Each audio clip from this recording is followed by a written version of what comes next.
ഇന്ന് നമ്മൾ ഇൻകം ടാക്സിലെ പ്രധാനപ്പെട്ട കുറച്ച് ക്വസ്റ്റ്യൻസ് ആണ് ഡിസ്കസ് ചെയ്യുന്നത്.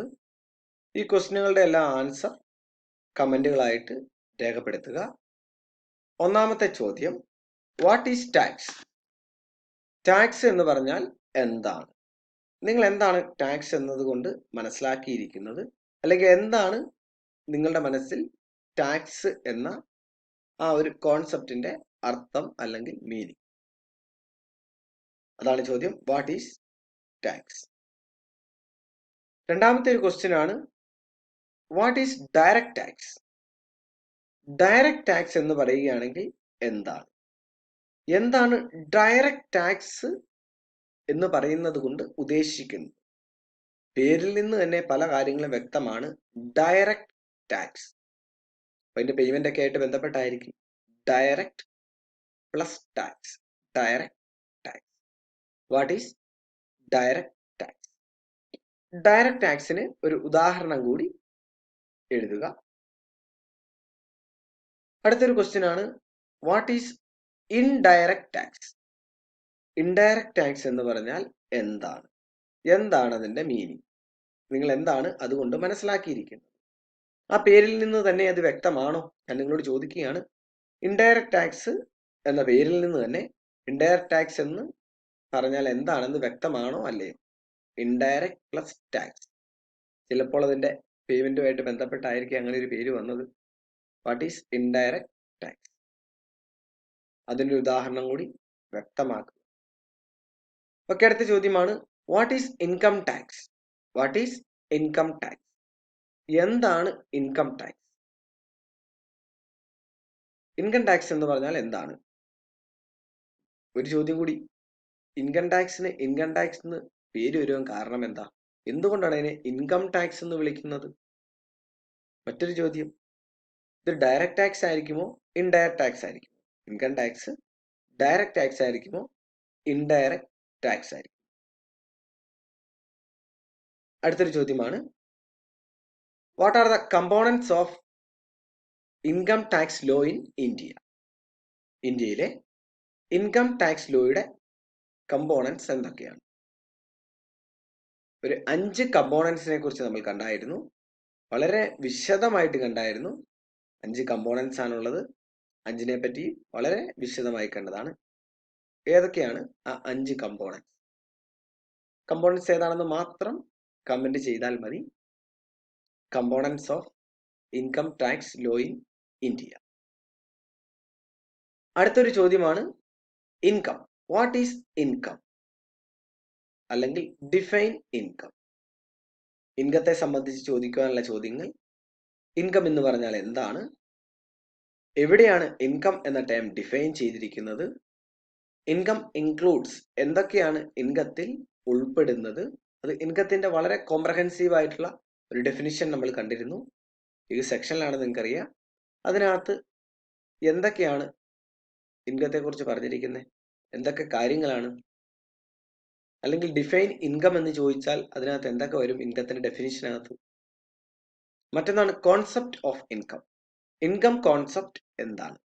ഇൻകം എന്ന കോൺസെപ്റ്റിന് കീഴിൽ എന്തൊക്കെ കാര്യങ്ങൾ വരും? ഇതൊക്കെ നമ്മൾ വളരെ വിശദമായിട്ട് കണ്ടതാണ്, കോൺസെപ്റ്റ് ഓഫ് ഇൻകം.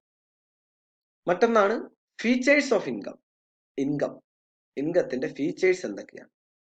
എന്തൊക്കെ ഫീച്ചേഴ്സ് ആണ് ഇൻകത്തിന്റെ? ഇൻകത്തിന് എന്തൊക്കെ ഫീച്ചേഴ്സ് ആണ് ഉള്ളത്? ഇൻകത്തിന് ഒത്തിരി ഫീച്ചേഴ്സ് ഉണ്ട്. എന്തൊക്കെ ഫീച്ചേഴ്സ് ആണ് നമുക്ക് ഇൻകത്തിന് കാണുവാൻ സാധിക്കും? മറ്റൊന്നാണ് ഹെഡ്സ് ഓഫ് ഇൻകം. പല ഹെഡുകളായിട്ട് നമുക്ക് ഇൻകത്തെ തിരിക്കുവാൻ സാധിക്കും. പല ഹെഡുകളിൽ ഇൻകം ഉണ്ട്. ഒരു ഉദാഹരണം പറയുകയാണെങ്കിൽ, income from salary, income from other source, അങ്ങനെ 5 ഹെഡ്സ് ഓഫ് ഇൻകം ഉണ്ട്. ഏതൊക്കെയാണ് 5 ഹെഡ്സ് ഓഫ് ഇൻകം? ഇൻകത്തിന്റെ ഹെഡ്സ് ഏതൊക്കെയാണ്? മറ്റൊരു ചോദ്യമാണ്, what is casual income? Casual income എന്ന് പറഞ്ഞാൽ എന്താണ്? അല്ലെങ്കിൽ കാഷ്വൽ ഇൻകത്തിന് ഒന്നോ രണ്ടോ ഉദാഹരണങ്ങൾ വ്യക്തമാക്കുക. ഉദാഹരണങ്ങൾ കമന്റ് ചെയ്യുക. കാഷ്വൽ ഇൻകം എന്താണ്? കാഷ്വൽ ഇൻകം എന്ന് പറയുക. അതിന്റെ ഉദാഹരണങ്ങൾ കൂടി വ്യക്തമാക്കുക. പിന്നീട് ചോദിക്കാനുള്ള രണ്ട് ടേമുകളെ കുറിച്ചാണ് diversion of income and application of income. What is diversion of income? What is application of income? അവ തമ്മിൽ എന്തെങ്കിലും വ്യത്യാസമുണ്ടോ, അല്ലെങ്കിൽ എന്തെങ്കിലും സിമിലാരിറ്റി ഉണ്ടോ? ഡൈവേർഷൻ ഓഫ് ഇൻകവും ആപ്ലിക്കേഷൻ ഓഫ് ഇൻകവും, ഈ രണ്ട് ചോദ്യങ്ങളാണ് ചോദിക്കുന്നത്. ഒന്നാമത്താണ് ഡൈവേർഷൻ ഓഫ് ഇൻകം, രണ്ടാമത്താണ് ആപ്ലിക്കേഷൻ ഓഫ് ഇൻകം. അടുത്തൊരു ചോദ്യം ഇൻകം ടാക്സ് റേറ്റുകളെ കുറിച്ചാണ്. ഇന്ത്യയിലെ ഈ അസസ്മെന്റ് ഇയറിലെ അല്ലെങ്കിൽ കഴിഞ്ഞ പ്രീവിയസ് ഇയറിലെ ടാക്സ് റേറ്റ് എങ്ങനെയാണ്, ഇൻകം ടാക്സ് റേറ്റ് എങ്ങനെയാണ്, സാധാ ഒരു സിറ്റിസനെ സംബന്ധിച്ച് എങ്ങനെയാണ്, സീനിയർ സിറ്റിസനെ സംബന്ധിച്ച് എങ്ങനെയാണ്, സൂപ്പർ സീനിയർ സിറ്റിസനെ സംബന്ധിച്ച് എങ്ങനെയാണ്? അതിന്റെ ഉത്തരം നിങ്ങൾക്കറിയാം. മറ്റൊരു ചോദ്യമാണ് ഹെൽത്ത് ആൻഡ് എഡ്യൂക്കേഷണൽ സെസ്, അത് എത്ര പെർസെൻറ്റേജ് ആണ്? ഹെൽത്ത് ആൻഡ് എഡ്യൂക്കേഷണൽ സെസ് എത്ര പെർസെൻറ്റേജ്? മറ്റൊരു ചോദ്യമാണ്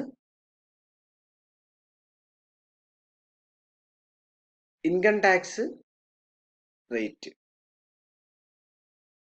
അതിന്റെ കാര്യങ്ങളൊക്കെ നിങ്ങൾക്ക് അറിയാം. Average tax rate, average income tax rate എന്താണ് ആ concept? Average income tax rate, അല്ലെങ്കിൽ അത് എങ്ങനെയാണ് കണ്ടുപിടിക്കുന്നത്? ഇക്വേഷൻ ഒക്കെ average rate of income tax കണ്ടുപിടിക്കുക. നമ്മുടെ ടാക്സ് എമൗണ്ട് എടുക്കുക, അതുപോലെ ടോട്ടൽ ഇൻകം, അതൊക്കെ വെച്ചിട്ട് ഇക്വേഷൻ അപ്ലൈ ചെയ്ത് കഴിഞ്ഞാൽ നമ്മുടെ ആവറേജ് ടാക്സ് റേറ്റ് കിട്ടും. മറ്റൊരു ചോദ്യമാണ് മാക്സിമം മാർജിനൽ റേറ്റ് എന്ന് പറഞ്ഞാൽ എന്താണ്? മറ്റൊരു രീതിയിൽ പറഞ്ഞാൽ MMR എന്ന് പറയും. MMR എന്ന് പറഞ്ഞാൽ എന്താണ്? മാക്സിമം മാർജിനൽ റേറ്റ് എന്ന് പറഞ്ഞാൽ എന്താണ്? ഓക്കെ, ഇതോടകം ഞാൻ പല ചോദ്യങ്ങളും ചോദിച്ചു. ടാക്സ് എന്താണെന്ന് ചോദിച്ചു, അവിടെ തുടങ്ങി മാക്സിമം മാർജിനൽ റേറ്റ് എന്താണെന്ന് വരെ ചോദിച്ചു. നമ്മൾ ഇതുവരെ കണ്ട ടോപ്പിക്കുകളിലെ ഏറ്റവും പ്രധാനപ്പെട്ട കാര്യങ്ങളാണ് ഇവിടെ ചോദിച്ചിരിക്കുന്നത്. ഇതിന്റെ എല്ലാ ഉത്തരങ്ങൾ നിങ്ങൾക്ക് പറയുവാൻ സാധിക്കണം. മറ്റൊരു ചോദ്യമാണ് what is assessment year? Assessment year എന്ന് പറഞ്ഞാൽ എന്താണ്? What is previous year? Previous year എന്ന് പറഞ്ഞാൽ എന്താണ്? എന്തിനാണ് നമ്മൾ പ്രീവിയസ് ഇയർ എന്ന് പറയുന്നത്? അടുത്തൊരു ചോദ്യം ഹു ഈസ് അസസ്സി? ആരാണ് അസസ്സി എന്ന് അറിയപ്പെടുന്ന, അല്ലെങ്കിൽ ആരാണ് അസസ്സി? ആരാണ് അസസ്സി? അതിന്റെ ആൻസർ നിങ്ങൾ നൽകണം. ഇത്രയും കാര്യങ്ങളൊക്കെ, ബേസിക് ആയിട്ട് ഇത്രയും കാര്യങ്ങളൊക്കെ അറിഞ്ഞിരിക്കുക, മനസ്സിലാക്കിയിരിക്കുക. ഇത് മനസ്സിലാക്കിയെങ്കിൽ മാത്രമേ നമുക്ക് ബാക്കിയുള്ള ക്ലാസ്സുകളിലെ ഇനി വരുന്ന കാര്യങ്ങളൊക്കെ മനസ്സിലാക്കാൻ സാധിക്കുകയുള്ളൂ. ഇതിന്റെ എല്ലാം ഉത്തരങ്ങൾ വളരെ ഷോർട്ടായിട്ട്, അതിന്റെ ഒരു സമ്മറി, ചോദ്യങ്ങളുടെ എല്ലാം അല്ലെങ്കിൽ എക്സ്പ്ലനേഷൻ ഉള്ള കാര്യങ്ങളാണെങ്കിൽ അതിന്റെ ഒരു സമ്മറി മാത്രം, അത് മാത്രം നിങ്ങൾ എന്ത് ചെയ്യുക? കമന്റ് ചെയ്യുക. Thank you.